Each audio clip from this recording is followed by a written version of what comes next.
நான்மறை போற்றும் நாதனின் நாமம் நாளும் நம் மனதில் ஜோதியை ஏற்றும் சத்திய யுகத்தை நிச்சயமாக்கும் சகலரும் போற்றும் ஓம் நம சிவாய. சத்திய யுகத்தை நிச்சயமாக்கும் சகலரும் போற்றும் ஓம் நம சிவாய. சத்திய யுகத்தை நிச்சயமாக்கும் சகலரும் போற்றும் ஓம் நம சிவாய. நம சிவாய நம சிவாய நம சிவாய ஓம் நம சிவாய.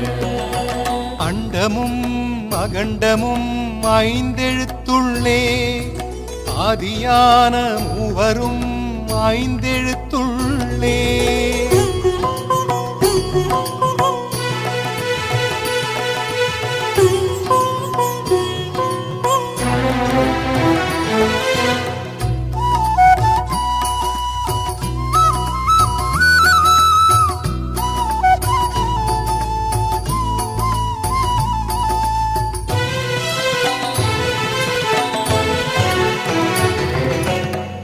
ருத்ரத்தின் நடுவில் அமைந்த திருமந்திரம் முப்புறங்களை எரி